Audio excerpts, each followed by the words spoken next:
हमारे चैनल को सब्सक्राइब करें और वीडियो सबसे पहले अपने मोबाइल पर पाने के लिए बेल आइकन को दबाएं।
नमस्कार, मैं हूं अनिल वर्मा शेखर।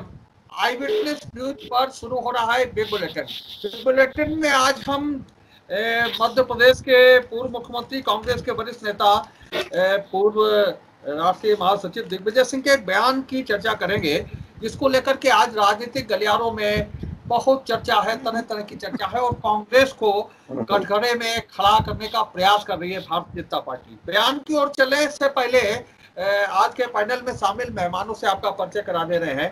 आज कांग्रेस से राजेंद्र नारायण मिश्रा जी हैं, मीडिया प्रभारी कांग्रेस के, और वरुण त्रिपाठी, वो कांग्रेस के अध्यक्ष हैं, वो कांग्रेस के उपाध्यक्ष हैं वरुण त्रिपाठी। और समाजवादी पार्टी से अनिल मिश्रा जी हैं, पार्टी के वरिष्ठ नेता हैं, मीडिया विभाग के सरपरस्त हैं। भारतीय जनता पार्टी से आलोक बिहारी जी हैं, प्रोफेसर आलोक बिहारी जी। विकास पांडे हैं, पार्टी के नगर निगम जिला मंत्री अभिषेक बाबा। ये भारतीय जनता पार्टी का पक्ष रखेंगे और इस तरह से एक बड़ा पैनल जुड़ा है, जिसमें भारतीय जनता पार्टी, कांग्रेस और समाजवादी पार्टी के प्रतिनिधि हैं और अपनी बात रखेंगे। दरअसल कांग्रेस के वरिष्ठ नेता दिग्विजय सिंह ने आज यहाँ एक ट्वीट में कह दिया कि अगर कांग्रेस की सरकार बनती है तो धारा 370 को हम फिर से बहाल कर देंगे। और इसके बाद में भारतीय जनता पार्टी ने कांग्रेस को घेरना शुरू कर दिया। और ये जो परेशानी है भारतीय जनता पार्टी को घेरने से, वो परेशानी में, इस स्थिति से परेशानी में दिग्विजय सिंह कम, कांग्रेस अधिक है। बीजेपी का काम है अपने विरोधियों को परेशानी में डालना, और वो बीजेपी वो काम बहुत बखूबी अंजाम दे रही है। और इससे बचने का काम अब कांग्रेस को ही करना है, और कांग्रेस अभी इसके लिए पूरी तरह से तैयार होकर के नहीं आई है। सवाल इस बात का भी उठता है कि आखिर धारा 370 के मुद्दे पर कांग्रेस कितनी बार हलाल होगी। 5 अगस्त 2019 से पहले भी जब ये धारा 370 का मुद्दा था, और अब भी धारा 370 का मुद्दा फिर से गर्म किया गया है, फिर से जिंदा किया गया है। पहले इस धारा को हटाया जाना था, और उस समय भारतीय जनता पार्टी इसके साथ खड़ी थी। अब इसे पुनर्बहाल करना है, और अब ये देखने वाली बात होगी कि क्या कांग्रेस इसके साथ खड़ी है। और इसके लिए कांग्रेस को सैद्धांतिक तरीके से, राजनीतिक तरीके से इसका जवाब देना होगा, इस पर अपना स्पष्टीकरण देना होगा। और ये जवाब देना कांग्रेस के लिए जरूरी हो गया है। और खास तौर से जो सवाल, जो मुद्दा, जो परिस्थितियां पैदा हुई हैं, वो पूरी तरह से जो ग्रुप 23 बना है कांग्रेस में, उसकी ओर से कांग्रेस को कहा जा सकता है कि कांग्रेस को परेशानी में डालने की बात करी गई है। और इसके पीछे कांग्रेस के लोग ये कह रहे हैं कि वही सारी चीजें हैं जो भारतीय जनता पार्टी वैसे भी प्राय करती रहती है। जब उसे किसी मुख्य मुद्दे से ध्यान लोगों का हटाना होता है, तब इस तरह की चीजें प्रमुखता से सामने लाई जाती हैं, ताकि जो मुख्य मुद्दे हैं उससे लोगों का ध्यान आकृष्ट हो। और दूसरी चीजें जो है, और कांग्रेस कहीं ना कहीं उस समस्या से, उस परेशानी में, उस विवाद में खिंच नहीं पाए। अभी जो कुछ हुआ खासतौर से दिल्ली में, जो भाजपा के राष्ट्रीय उपाध्यक्ष मुकुल राय की वापसी हुई, उसको लेकर के विरोधी दलों की ओर अब कांग्रेस की भारतीय जनता पार्टी की नजर है। और इसीलिए कल महंगाई के विरोध में कांग्रेस ने राष्ट्रव्यापी धरना प्रदर्शन किए। वो अलग चीज है कि मीडिया में उसको बहुत अधिक स्थान नहीं मिला, लेकिन वो रणनीति कांग्रेस की चल रही है। जिस स्तर पर भी प्रदर्शन हुए, उन प्रदर्शनों में महंगाई के विरुद्ध जो स्वर हैं वो मुखर हुए। और यही सारी स्थितियां हैं जो भी नाकामियां हैं इस समय की, चाहे पश्चिम बंगाल में हार की स्थिति हो, चाहे इस मुकुल राय की वापसी की स्थिति हो, और चाहे इस तरीके की जो भी स्थितियां हो। और इसीलिए ये सारे मुद्दे मुख्य रूप से उछाले जा रहे हैं। कभी जितिन प्रसाद का मुद्दा उठाया जाता है, कभी योगी शाह और जेपी नड्डा और योगी और मोदी की भेंट का मुद्दा मुख्य रूप से बनाया जाता है, कभी प्रधानमंत्री के राष्ट्र के संबोधन को मुद्दा बनाया जाता है। तो ये सब चीजें चल रही हैं अपनी अपनी जगह पर। और इसके पीछे, जैसा कि हम लोग पहले भी कह चुके हैं, कि इसके पीछे कहीं ना कहीं जो कुछ महीनों के बाद में आने वाला विधानसभा का चुनाव है, वो भी इस सब के पीछे है, इस सब रणनीति के पीछे, कि किस तरह से कांग्रेस को घेरा जाए, किस तरह से भाजपा की जो अपनी विफलताएं हैं उनको पीछे करके दूसरी चीजें सामने लाई जाएं।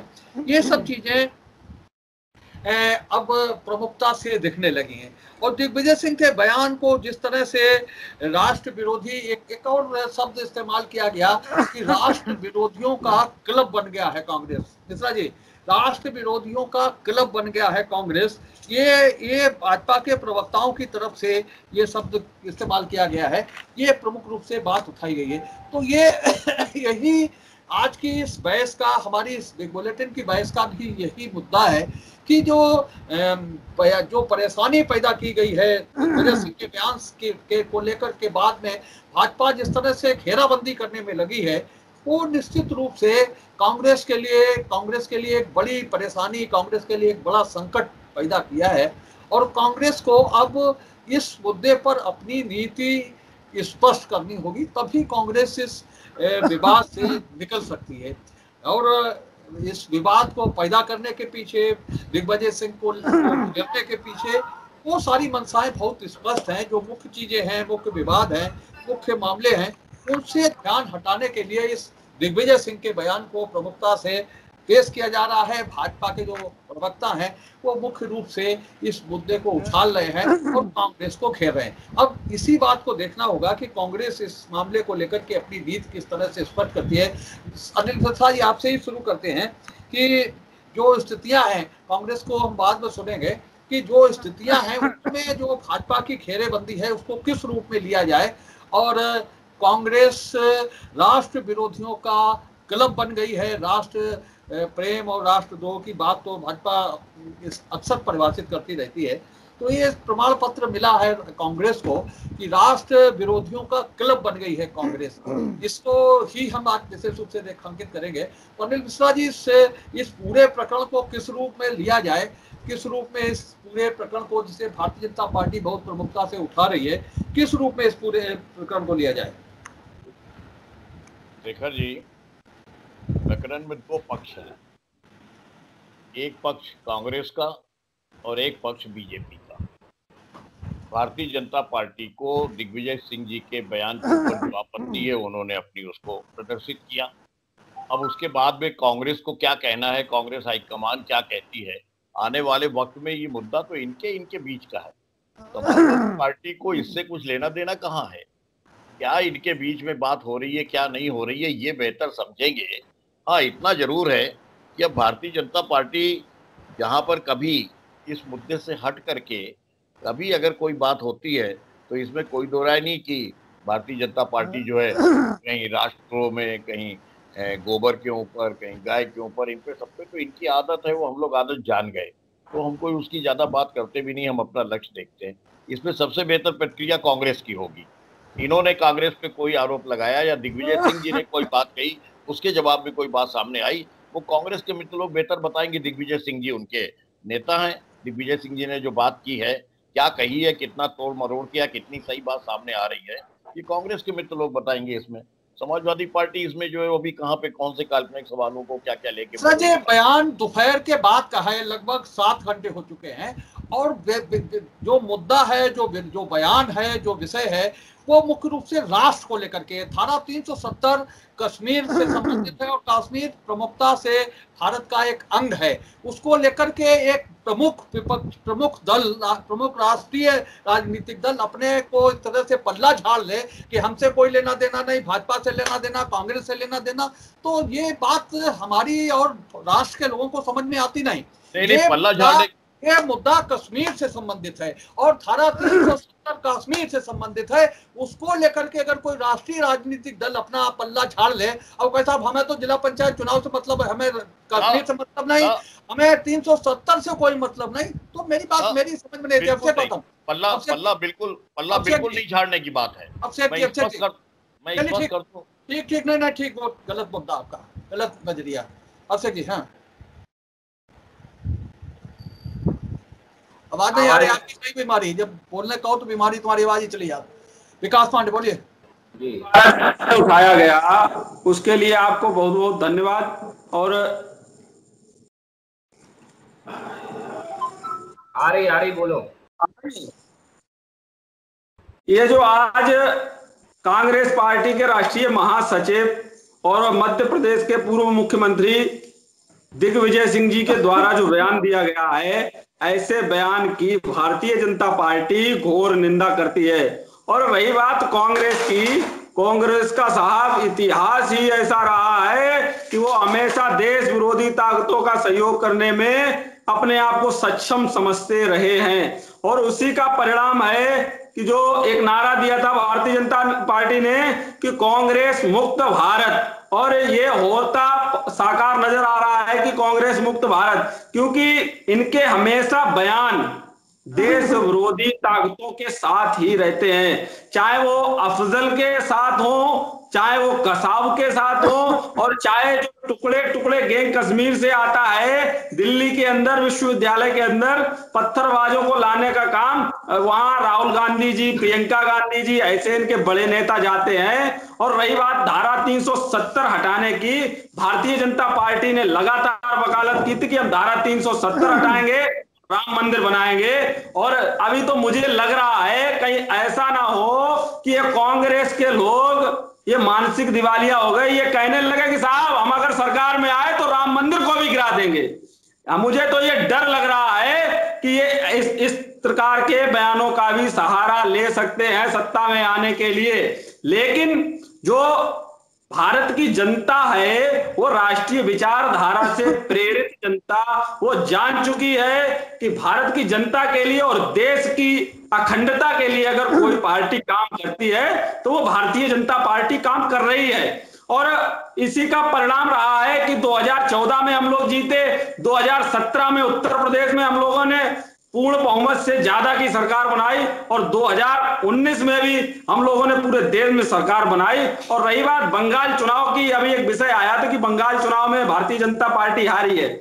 मुझे लग रहा है कि जितने लोग इस चैनल में बैठे हैं, एक बार सबको अध्ययन करना चाहिए कि मेरे पास बंगाल में होने के लिए कुछ था ही नहीं, मैंने तो जो है वहां पाया है। मेरे पास मात्र 3 विधायक हुआ करते थे, इससे पहले हमारे पास 3 विधायक हुआ करते थे, आज हमारे पास 70 विधायक हैं। तो मेरे पास से कुछ गया नहीं है, मैंने कुछ प्राप्त किया है। और भारतीय जनता पार्टी के नेता हमेशा कहते हैं या तो जीतते हैं या फिर सीखते हैं, हम लोग हारते नहीं हैं, या जीतते हैं या सीखते हैं। और अभी समाजवादी पार्टी के प्रवक्ता महोदय ने पढ़ा जान लिया कि साहब तो कांग्रेस और भारतीय जनता पार्टी का मामला है, ये ना कांग्रेस का मामला है और ना भारतीय जनता पार्टी का मामला, ये मामला है पूरे देश का। ये जम्मू कश्मीर जो भारत का स्वर्ग है उसका मामला है। और इस पे मुझे लग रहा है कि सारे राजनीतिक दलों को एक होकर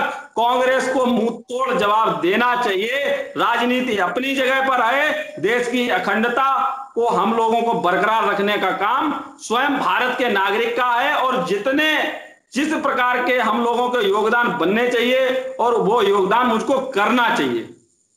आलोक जी बिल्कुल सही कहा अभिषेक ने, ये कांग्रेस भाजपा या आम आदमी पार्टी का मामला नहीं, ये क्योंकि दर्द हुआ भाजपा को, इसलिए भाजपा ने उस बयान को कैच किया। और इतना ही नहीं, हम एक चीज रह गई थी हमसे कि फारूक अब्दुल्ला ने उस पर शुक्रिया कहा है दिग्विजय सिंह के बयान पर। उन्होंने कहा कि बहुत अच्छा आपने किया, बहुत अच्छा शुक्रिया कहा है उस बयान पर। तो ये कोई पार्टियों का मुद्दा नहीं है, ये तो जिसके दिल में देश प्रेम की ज्वाला धधक रही होगी वो इस मुद्दे को, इस वाक्य को, इस बयान को पकड़ेगी और इसकी निंदा करेगी।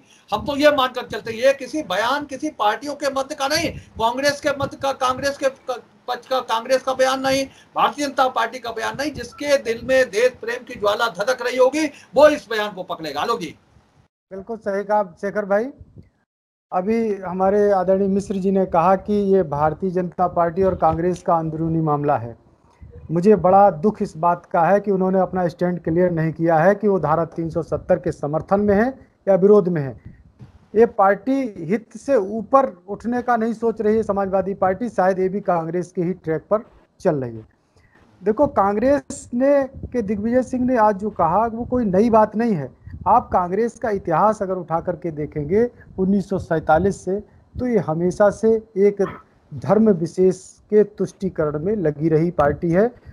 चाहे भारत पाक विभाजन पर नेहरू जी खुद मानते थे कि भारत पाक विभाजन मुसलमान हिंदुओं के साथ नहीं रह सकता, इसलिए इसको एक छोटा सा टुकड़ा देना आवश्यक है जनसंख्या के अनुपात के आधार पर, और उसको दिया गया। लेकिन फिर मुसलमानों की कुछ आबादी को यहाँ क्यों छोड़ा गया आज का दिन देखने के लिए? गाय, गंगा, गीता, इस तीनों के अस्तित्व को नकारने का काम किसने किया? कांग्रेस ने। गौ भक्तों पर जब संतों ने आंदोलन किया दिल्ली में, गौ भक्तों पर गोलियां किसने चलवाई? इसी सरकार ने। बाटला हाउस कांड पे रात भर रोई। ओसामा बिन लादेन जब मारा गया तो ओसामा जी जैसे सम्मानित शब्दों का प्रयोग किया गया। तो ये सब क्या दिखाता है? और जब अभी कांग्रेस की पिछली सरकार थी तो एक हिंदू आतंकवाद का एक नया नैरेटिव सेट किया गया। बहुत सारे मुस्लिम आतंकवादियों को कलावा पहना करके और उस क्षेत्र में उतारा गया, और कांग्रेस पार्टी पूरी तरीके से हिंदू आतंकवाद को गढ़ने में जुट गई। ये क्या था? अभी सर्जिकल स्ट्राइक हुआ था, उस पर भारत के सेनाओं पर प्रश्न चिन्ह लगाया। ये क्या था? तो ये कोई नई बात नहीं, ये सब उनकी एक टूल किट का हिस्सा है। अभी जो कुछ पिछले दिनों प्रकाशित हुई है कि टूल किट ये पूरी तरीके से राष्ट्र विरोधी गतिविधियों में दिग्विजय नहीं, दिग्विजय तो एक मोहरे हैं, उन्होंने सिर्फ प्रकट किया है। ये पूरा एक सुनियोजित साजिश का एक हिस्सा है, जो कि चाहे वो शशि थरूर के माध्यम से व्यक्त हो या रविशंकर के माध्यम से व्यक्त हो, वो नहीं मणिशंकर अय्यर के माध्यम से व्यक्त हो या दिग्विजय सिंह के माध्यम से व्यक्त हो, और कभी कभी राहुल जी के माध्यम से भी व्यक्त हो जाता है। तो अगर आप पूरे परिदृश्य को देखेंगे तो कहीं ना कहीं ऐसा लगता है कि अभी तक ये कहते थे कि कांग्रेस का हाथ आम जनता के साथ, और मैं शुरुआत से कहता आया हूं कि कांग्रेस का हाथ देश विरोधी शक्तियों के साथ। और ये जो दिग्विजय सिंह का बयान आया है, और समय समय पर जितने भी राजनेता, कांग्रेसी राजनेताओं के जो बयान आते हैं, कायदे में तो इनकी एनआईए की जांच होनी चाहिए कि इन्होंने जो इतने साल शासन किया है, पाकिस्तान परस्ती जो इन्होंने दिखाई है, ये क्या कारण क्या है? ये एक टीवी में धारावाहिक मैं देख रहा था, ये रिश्ता क्या कहलाता है। तो ये पाकिस्तान के प्रति रिश्ता क्या कहलाता है, इसकी भी जांच होनी चाहिए इन कांग्रेसियों की। तो शायद दूध का दूध और पानी का पानी होगा, क्योंकि जितनी भी अभी वैक्सीनेशन का कार्यक्रम चला है उसमें भी राष्ट्र के खिलाफ खड़े रहे, वैक्सीन के खिलाफ खड़े रहे। तो ये क्या चाहते क्या हैं? ये देश की पूरी जनता जान चुकी है, समझदार जनता है, राष्ट्रभक्त जनता है। और ये धारा 370 का मामला, ये कांग्रेस का जो कोड था जिसे भाजपा ने उसका ऑपरेशन करके समाप्त किया है, उस कोड को ये पुनः पुनर्जीवित करना चाहते हैं। देश की जनता इनको माफ नहीं करेगी। और ये जान लेना कि भाजपा ने जो भारत से कांग्रेस मुक्त का जो संकल्प लिया है, इसी प्रकार के जो कुकृत्य हैं ये समाप्त होगी और शून्य के शिखर पर जाएगी। विकास पांडे जी भाई साहब बहुत बहुत धन्यवाद। मैं देखिए, हम जहां तक हम सबको याद है कि दिग्विजय सिंह को हम लोगों ने बयान वीरों की संज्ञा दी थी, अगर आपको हमको याद हो, तो हम जो है वो दिग्विजय सिंह के बयान को सीरियस भारतीय जनता पार्टी नहीं लेती है, लेकिन कहीं ना कहीं विषय राष्ट्र से जुड़ा है, राष्ट्र सम्मान से जुड़ा है, तो इसका संज्ञान भी हमें लेना पड़ेगा और इसको लेकर के हमें अपनी स्थिति भी स्पष्ट करनी पड़ेगी। और मुझे लगता है ये जिम्मेदारी सारी राजनीतिक दलों की है। इसको लेकर के केवल भारतीय जनता पार्टी भार उठाए और बाद में हमें ये कह दिया जाता है कि देशभक्त पार्टी तो केवल एक ही है, भारतीय जनता पार्टी। तो हमें कोई गुरेज नहीं है। अगर आपको ये लगता है कि अगर हम ऐसे विवादित बयानों का, ऐसे विवादित विषयों पर अपनी खुल के राय रखते हैं और हम कहते हैं भरे मंचों से कि राम मंदिर बनना चाहिए और हम कहते हैं कि धारा 370 हटनी चाहिए, तो अगर हम उसके आधार पर हम ही एकमात्र राष्ट्रीय मतलब लोकतंत्र के हिसाब से हम ही एकमात्र राष्ट्रहित के दल है, तो हमें कोई आपत्ति नहीं है। दूसरी बात, टुकड़े टुकड़े गैंग और गुपकार गैंग के सदस्य बनते जा रहे हैं ये कांग्रेस के साथी। मुझे लगता है कांग्रेस का, पर प्रत्यक्ष रूप से नहीं, बिल्कुल प्रत्यक्ष रूप से मैं ये कहूंगा, कांग्रेस का स्पष्ट नजरिया है गुपकार गैंग के पीछे कहीं ना कहीं कांग्रेस का हाथ है। और हमारे आदरणीय शुक्ला जी भाई साहब ने बिल्कुल ठीक कहा, कांग्रेस का हाथ देशद्रोहियों के साथ, आतंकवादियों के साथ। हाफिज तो जी हैं साहब, हाफिज शहीद तो जी हैं, लेकिन राम काल्पनिक हैं। आप स्थिति देखिए कि राम काल्पनिक है लेकिन हाफिज शहीद जी हैं उनके। जिनके हाफिज शहीद जी हो सकते हैं तो उनके लिए धारा 370 वापस लगा देना कोई बहुत बड़ी बात नहीं है। धारा 370 को लेकर के जिस तरीके का विषय हर बार उठता आया है, एक विषय मैं आप सबके संज्ञान में ला दूं, जहां तक मैंने पढ़ा है, एक लेखक ने अपनी किताब में स्पष्ट लिखा है कि धारा 370 के स्थिति को संविधान में लिखते समय श्रद्धेय डॉक्टर बाला साहब भीमराव अंबेडकर जी ने मना कर दिया था, जिसके फलस्वरूप कश्मीर से एक गैर पोर्टफोलियो मंत्री को लाया गया था और उन्होंने इसका ड्राफ्टिंग किया था। आदरणीय बाला साहब भीमराव अंबेडकर जी ने इसे मना कर दिया था 370 को लिखने को। उन्होंने कह दिया था कि हम ऐसा विषय नहीं लिखेंगे जो राष्ट्र हित में नहीं है, जो राष्ट्र के हित का विषय नहीं है। तो मुझे लगता है कांग्रेस को अपनी स्थिति स्पष्ट करनी चाहिए। दूसरा, समाजवादी पार्टी के प्रवक्ता ने कहा भाजपा की आदत जान गए हैं। बड़ा देखिए भाई साहब, बड़ा अच्छा लगा कि ढुलमुल रवैया अपना रहे हैं, राष्ट्र हित में भी कम से कम अपनी राजनीति और सत्ता की रोटियां देख रहे हैं। अरे भाई साहब, राष्ट्र हित पहले देखिए, सत्ता तो आती रहेगी जाती रहेगी, 5 साल का है, राष्ट्र हमेशा रहेगा। वो कह रहे हैं कि भाजपा की आदत हम जान गए हैं, लेकिन जिनके साथ बरसों बरस सरकारें चलाएं गठबंधन में, कांग्रेस के साथ गठबंधन धर्म निभाया, उनकी आदत नहीं जान पाए, क्योंकि डर लगता है कि 2022 में भी हो सकता गठबंधन ना करना पड़ जाए, इसलिए कहीं मुंह से मेरे ये ना निकल जाए कि साहब गलत हुआ। लेकिन मैं इतना जानता हूं कि अगर ये सवाल आपने श्रद्धेय मुलायम सिंह यादव जी से किया होता तो निश्चित तौर पर उन्होंने इस बात की भरे मंच से मुखालफत की होती और ऐसे लोगों को उन्होंने मुंह तोड़ जवाब दिया होता। मुझे लगता है कि समाजवादी पार्टी के लोग भी इसका संज्ञान लेंगे। जी देखिए, भारत की अखंडता और प्रभुता के साथ किसी भी प्रकार का कोई भी समझौता कांग्रेस किसी भी तरीके से करने के लिए तैयार नहीं।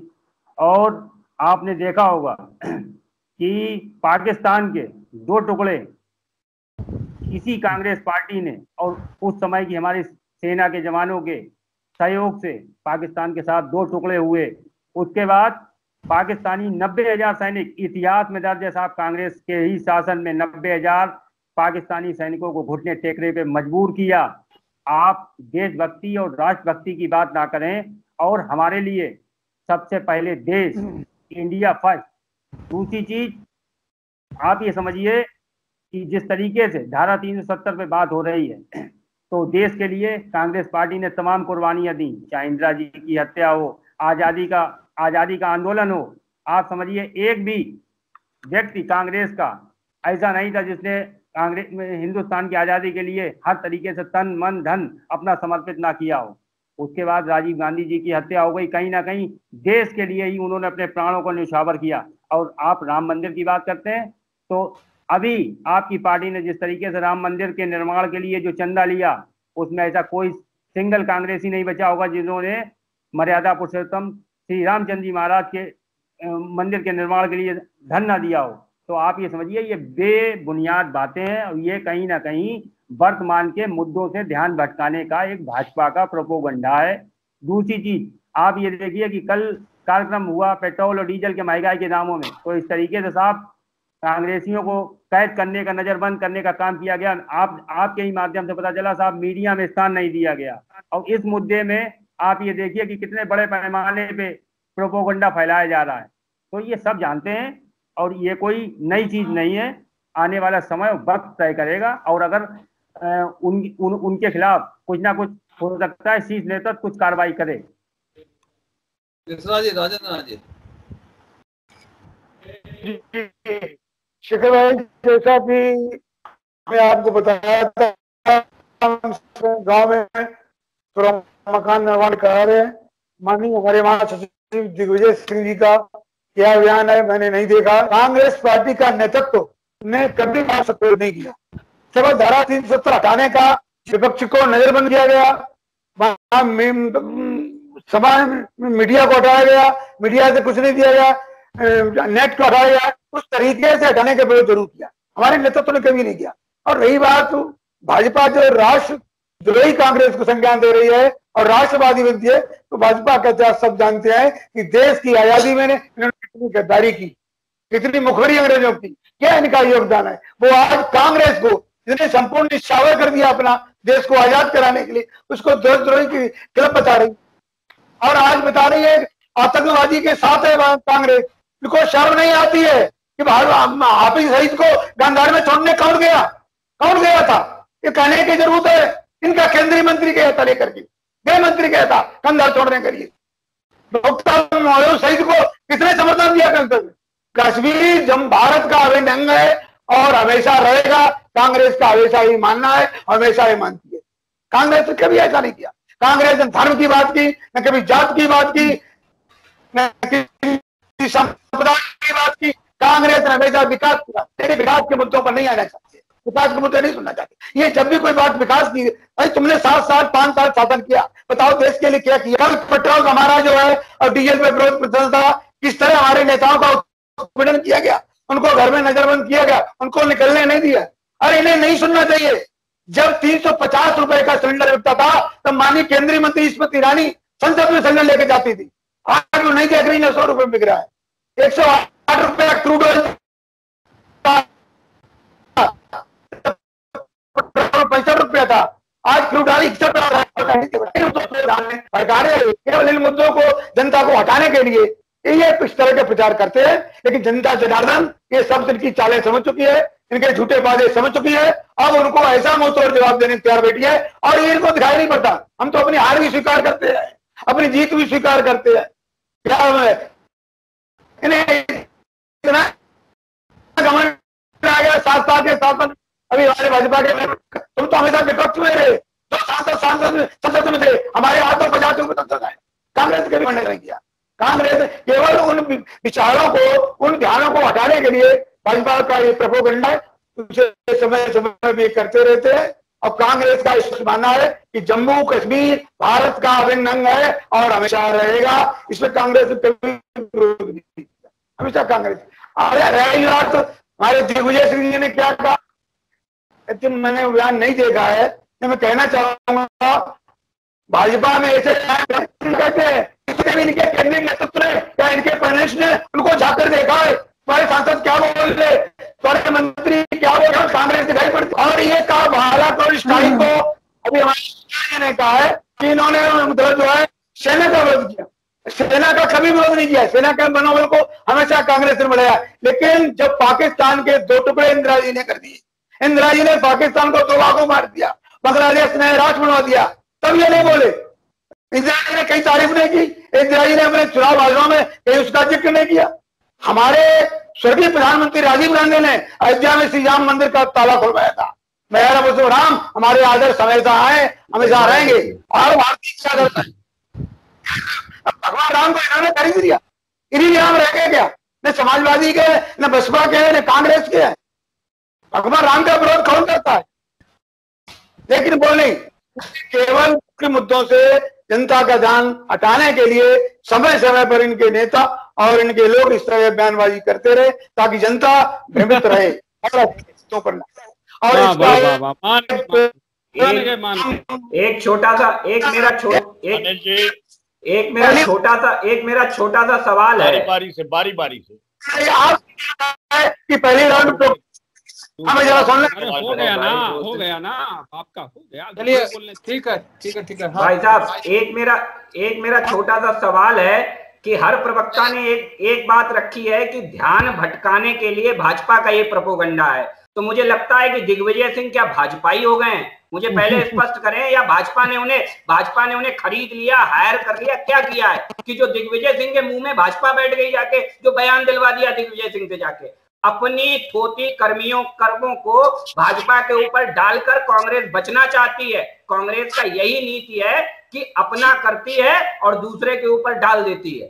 दूसरी बात, इंडिया फर्स्ट नहीं, इंदिरा फर्स्ट। ये है कांग्रेस जिनके लिए पार्टी महत्व नहीं रखती है, जिनके लिए व्यक्ति महत्व रखता है। विकास की बात बिल्कुल करिए, पूरी बात नहीं आपने बोली। आप जिस विकास की बात कर रहे थे उसमें परिवार और जोड़ लीजिए। परिवार के विकास की बात आप कर रहे थे, परिवार का विकास हुआ है इन 60 वर्षों में, क्योंकि अगर देश का विकास किया होता तो 2 सीटों वाली पार्टी 325 पे नहीं होती और 427 सीटों वाली पार्टी आज 50 सीटों पे भी नहीं होती। अगर विकास किया होता तो देश की जनता ने आपके विकास को बढ़िया आईना दिखाया है। उम्मीद करिए, सकारात्मक राजनीति करिए अगर ये आईना आप सही करना चाहते हैं। हाँ, और बोलिए, कौन बोल रहा? हाँ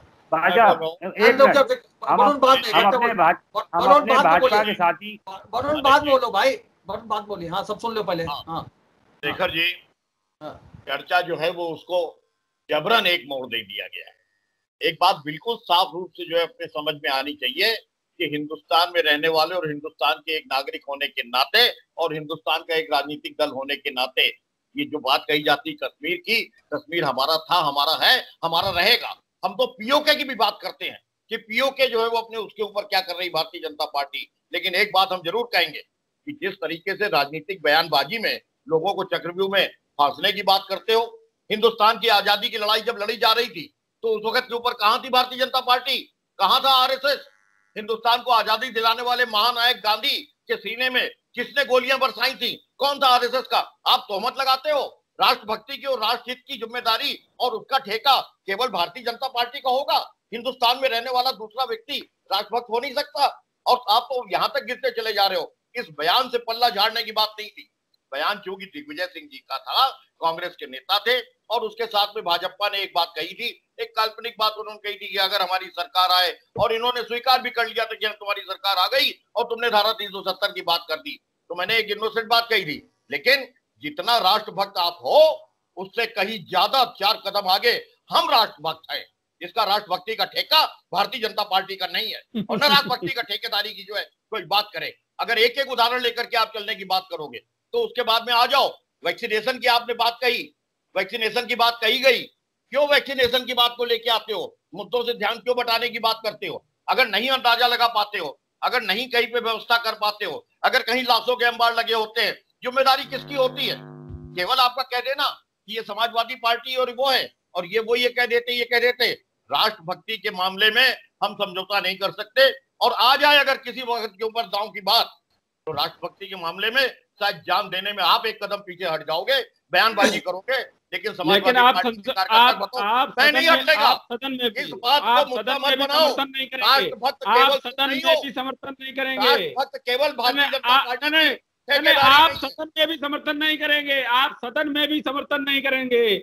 CAA आया, सुन लीजिए, CAA आया, आपके नेता सदन छोड़ के आ गए, CAA आया, आपके नेता सदन छोड़ के आ गए और जनता को गुमराह करने का मनवाओगे। 1 मिनट, गोडसे का मंदिर तुम मनवाओगे? गोडसे जो गांधी जी के सीने के ऊपर गोली दागेगा, जिनके मुंह से गोडसे ना तो आरएसएस के थे, गोडसे ना तो आरएसएस के थे और ना भारतीय जनता पार्टी के थे। गोडसे ना तो आरएसएस के थे, ना भारतीय जनता पार्टी के थे।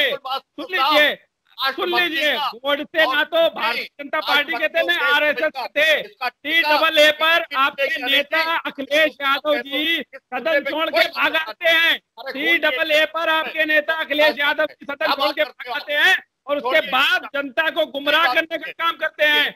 आप सिर्फ जनता में भ्रम फैला सकती है समाजवादी पार्टी, और इसके अलावा दूसरा कोई काम नहीं कर सकती। समाजवादी पार्टी सिर्फ जनता में भ्रम फैलाने का काम करती है। आज कांग्रेस ने, आज कांग्रेस का जो बयान आया है, कांग्रेस के बयान से और समाजवादी पार्टी के प्रवक्ता के दलीलों से मुझे लग रहा है कि समाजवादी पार्टी का भी मौन समर्थन है कि आप इस टाइप के बयान दीजिए तो साहब हम भी आपका सहयोग करेंगे। और रही बात, तो अभी लोग बता रहे थे कि सेना को छूट नहीं दीजिए।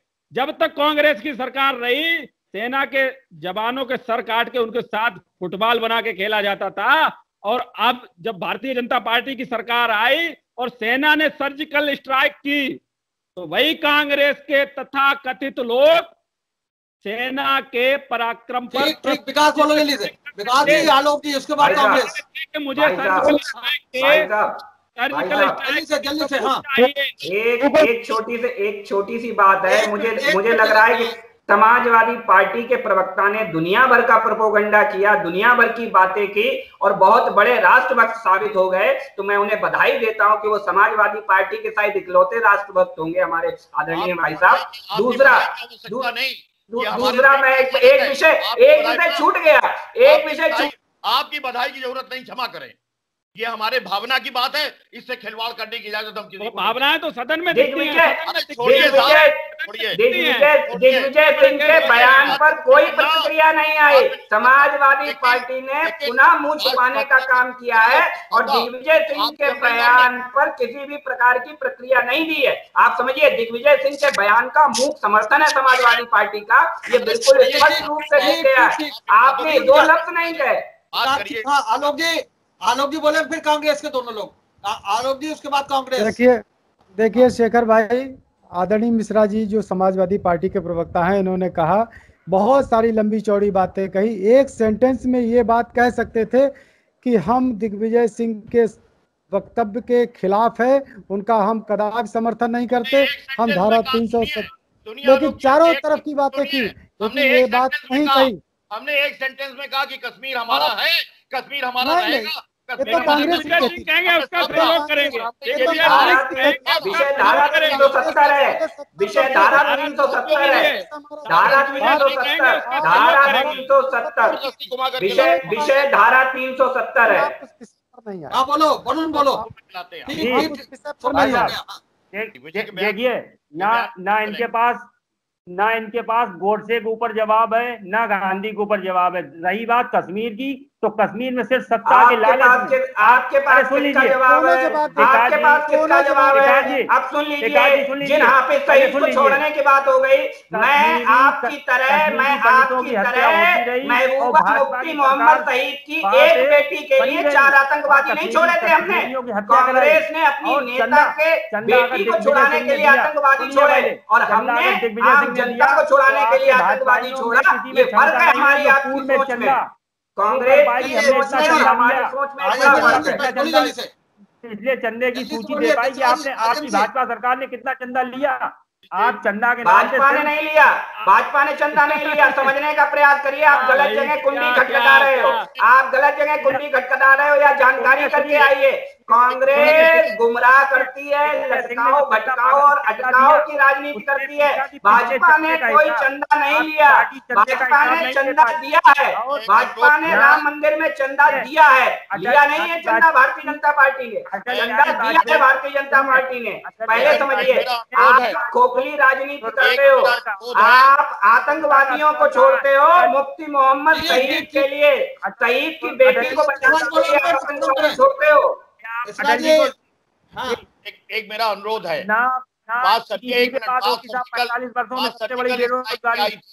मैं आपसे अनुरोध कर रहा हूं कि एक दिन इस मुद्दे को रखिए, सर्जिकल स्ट्राइक को। सर्जिकल स्ट्राइक का आपने ढिंढोरा पीटा, वहां इतने अंदर अपने भारत के यहाँ 150 जो है वो लेकर के आपके बारूद, वो अपने जो क्या कहते हैं, कैसे घुसाया कोई आपकी। भूल गए बॉम्बे में कैसे घुसाए थे, भूल गए बॉम्बे में कैसे घुसाए थे, बॉम्बे में आतंकवादी कैसे घुसाए थे, कैसे घुसाए थे। पाकिस्तान की संसद में वहाँ के मंत्री ने, पाकिस्तान की संसद में वहाँ के मंत्री ने ये स्वीकार किया है कि सर्जिकल स्ट्राइक हुई है। पाकिस्तान के मंत्री ने ये स्वीकार किया। आप उसी पार्टी के, सुन लीजिए, उसी सरकार के गठबंधन में थे, सुन लीजिए, आप उसी पार्टी को आज बयान दे रही है, उसी की सरकार के गठबंधन में समाजवादी पार्टी थी, कैसे वो भी तो बता दीजिए। होता रहा और आपकी सरकार वहाँ समर्थन देती रही, आपके नेता वहाँ मौन रहे, कश्मीर में कश्मीरी आप क्या करते रहे? आपके सलमान खुर्शीद पाकिस्तान में जाके समर्थन मांगते हैं मोदी जी की सरकार गिराने के लिए। आपके मणिशंकर अय्यर पाकिस्तान में जाके देश की बुराई करते हैं। ये है कांग्रेस का चाल चरित्र चेहरा। जब पाकिस्तान में मणिशंकर अय्यर जाते हैं तो कहते हैं कि भारत की तरफ से पहल नहीं हो रही है। आपके जब सलमान खुर्शीद जाते हैं तो मोदी सरकार को गिराने के लिए वहां से समर्थन मांगते हैं पाकिस्तान की सरकार से। ये है कांग्रेस का चेहरा। ऐसे लोगों को प्रोत्साहित करती है कांग्रेस। कांग्रेस का हाथ देशद्रोहियों के साथ, आतंकवादियों के साथ, कांग्रेस का स्पष्ट है। माफी वीरों के साथ, भाजपा का साथ। अरे राजेंद्र मिश्रा कुछ कहना, बोलो जल्दी से, जल्दी। नहीं, भाजपा वाले सुने तो अपने लोग रह जाते हैं और किसी को बोलने नहीं आना चाहती। अरे भाई साहब, एक सवाल का जवाब दे दीजिए कि आपने जो छोड़े थे आतंकवादी, वो किसके एवज में छोड़े थे? और भाजपा ने जो आतंकवादी छोड़े थे वो आम जनता के लिए छोड़े थे। ये देश को बताइए ना कि हमने राजनीतिक मजबूरियों में आतंकवादी छोड़े थे। हमने एक नेता की पुत्री को बचाने के लिए आतंकवादी छोड़ दिए थे, और भारतीय जनता पार्टी ने आम आदमियों को बचाने के लिए आतंकवादी छोड़े थे। ये फर्क है हमारे भाजपा और कांग्रेस में, ये बेसिक फर्क है हमारी आपकी राजनीति में। महबूबा के साथ कश्मीर में महबूबा करते रहे, उसी का परिणाम है कि आज आप 370 पे बिल मिला रहे हो। अगर हमने महबूबा किया इसलिए 370 पे बिल मिला रहे हो। इसीलिए 370 करने का दर्द कश्मीरियों से ज्यादा कांग्रेस को है। कांग्रेस को 370 हटने का दर्द कांग्रेसियों को कश्मीरियों से ज्यादा है। मुझे लग रहा है कांग्रेसियों को 370 हटने का दर्द सबसे ज्यादा है। कभी कांग्रेस के लोग और समाजवादी पार्टी के लोग जब भी बयान दे देते, जब कश्मीरी पंडितों को मारा गया, उनकी बहन बेटियों के साथ अत्याचार हुए, तब भी एक बयान दे देते। आपकी सरकार 370 की वकालत कर रहे हैं। नहीं, आज वकालत कर रहे हैं। जब कश्मीरी पंडितों को कश्मीर से निकाला गया था, तब भी एक बयान दे दी थे। उस समय सरकार किसकी थी? उस समय बयान दे देते आप। अरे बहुत स्पष्ट नजर आ रही है, आज सरकार हमारी है, बहुत स्पष्ट नजर आ रही है कि अगर सपा और कांग्रेस को मौका मिले तो ये भारत में जो है वो इमरान सरकार को भी ठीक। आज के इस विषय को यहीं पर समाप्त कर रहे हैं। आज की इस बहस को अभी हम लोग जुड़े रहेंगे। आज की इस बहस में भाग लेने के लिए अभी जुड़े रहेंगे, ये ध्यान रखिए। आज की इस बहस में भाग लेने के लिए राजेंद्र जी का, आलोक जी का, वरुण का, विकास का, अनिल मिश्रा जी का और अभिषेक बाथम जी का बहुत बहुत धन्यवाद। हम कल फिर मिलेंगे एक नई बहस को लेकर, एक नए विषय को लेकर के। तब तक के लिए इजाजत दीजिए। शुभ रात्रि। उम्मीद है आपको हमारा ये एपिसोड पसंद आया होगा। आप हमारे चैनल को सब्सक्राइब करिए, इस वीडियो को लाइक करिए और अपने दोस्तों के साथ शेयर करिए। यही निवेदन आपसे है।